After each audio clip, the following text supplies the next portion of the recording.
Today we're diving into the life and career of, well, a man who truly has gone where few have dared, William Shatner. Now you know him as the iconic Captain Kirk, but trust me, there's a whole universe to this guy beyond the Starship Enterprise. We're talking 7 decades of work, from Shakespearean stages to those unforgettable Priceline commercials. What's fascinating is that his early career actually mirrors Kirk's journey in a way. Think of it as a rise, fall, and rise again. Before he was boldly going anywhere, Shatner was a young actor grinding away, paying his dues. Yeah, and get this, his first on-screen role was actually as a crook in a Canadian film back in 1951. Kind of ironic, right? The future Captain Kirk starting out on the wrong side of the law. It is ironic, and it speaks to Shatner's range, even in those early days. But it's important to remember that before he was typecast as a spacefaring hero, he was a serious actor with a classical background. Oh, right. He was a big deal on Broadway even before Star Trek. Made his debut in 1956 with Marlowe's Tamburlaine the Great. He was practically rubbing shoulders with theatrical legends like Christopher Plummer. Exactly. He was considered a real talent, mentioned in the same breath as Steve McQueen, Paul Newman, Robert Redford, the Hollywood heartthrobs of the day. Can you imagine Kirk hanging out with a Sundance Kid? That's a buddy movie I'd watch. But, things weren't always rosy for him. After Star Trek was canceled, he hit a rough patch. That's right. He faced some serious challenges. In fact, for a while, he was living in a truck camper, taking any job he could find just to make ends meet. Wow, talk about humble beginnings for a guy who would later command starships and become a cultural icon. He did guest spots on TV shows, even game shows. Remember the $20,000 Pyramid? He was on that. And not just any episode. He had a legendary week-long match against Leonard Nimoy. It's truly a must-watch for any Star Trek fan. Oh man, that must have been intense. But speaking of game shows, there's this hilarious clip where Shatner completely blanks on a clue during Pyramid, and he gets so frustrated that let's just say he doesn't exactly keep his cool. It's comedy gold. Cellars. Things that are underneath the house. Quiet corners in a restaurant. The blessed.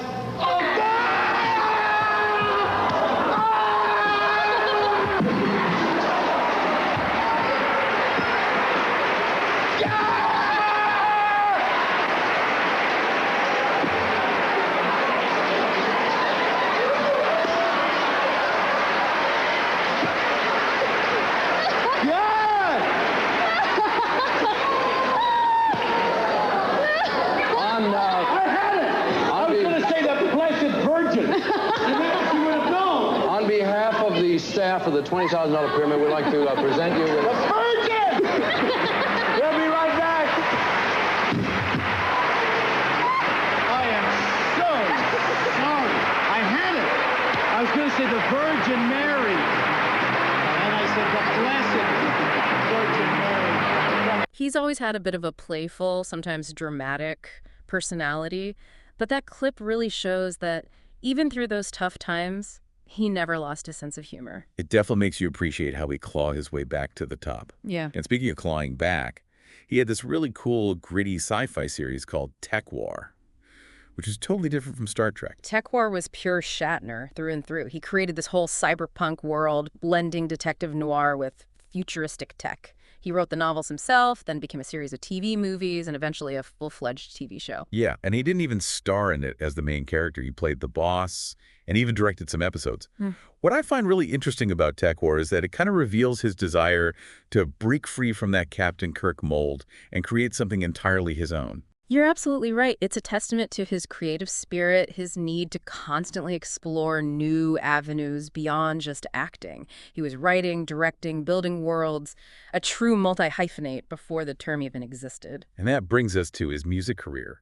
He's not just an actor, writer, and director, but a musician too. His musical style is, well, let's just say it's unique. It's more spoken word than singing, a sort of dramatic recitation set to music.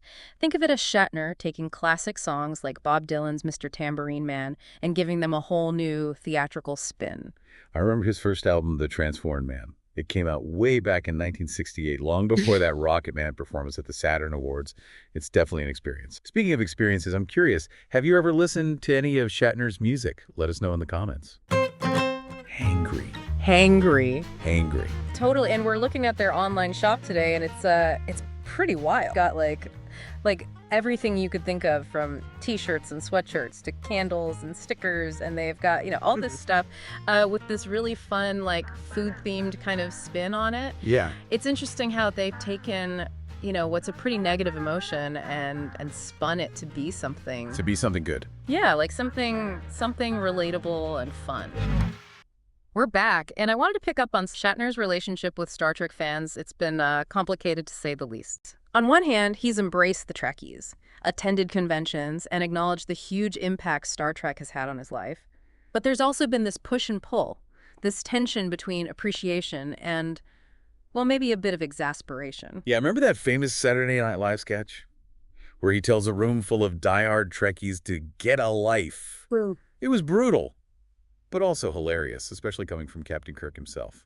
That sketch actually reflects a real sentiment he's expressed over the years. He's even written a book called Get a Life.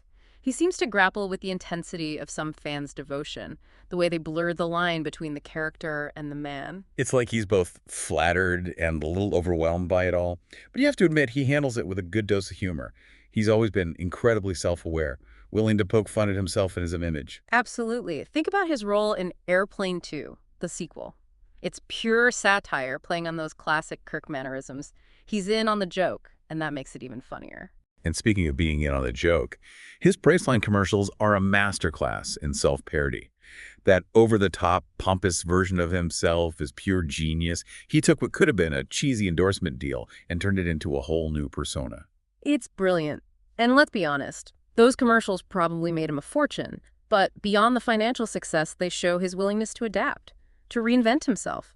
He could have easily rested on his Star Trek laurels, but he's never been one to shy away from new opportunities. It's amazing to think that even decades after Star Trek, he's still finding ways to surprise us. Broadway shows, documentaries, reality TV with better late than never, and even more music. He's collaborated with some pretty big names in recent years.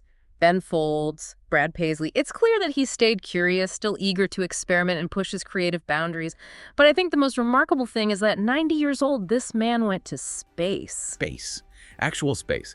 He flew on Blue Origin's rocket and became the oldest person to ever leave Earth's atmosphere. Talk about boldly going where no one has gone before, right? It's more than just a publicity stunt. It speaks to his unwavering sense of adventure, his refusal to let age define him. From Shakespearean stages to the final frontier, William Shatner has done it all. And he doesn't seem to be slowing down anytime soon. Which makes you wonder, what's next for the man who boldly goes everywhere? From his early days as a struggling actor to his iconic role as Captain Kirk and everything in between, he's shown us that he's capable of anything. He's an icon, a legend, and a true original. He's entertained, challenged, and surprised us for decades. And who knows what amazing feats he'll achieve next. That was a quick warp-speed tour through the incredible life and career of William Shatner. What a legacy. Now we want to hear from you. What's your favorite non-Star Trek William Shatner moment? Let us know in the comments. And until next time, live long and prosper. Thanks for listening, folks. Remember to like and subscribe so you can get our next episode. Catch you next time.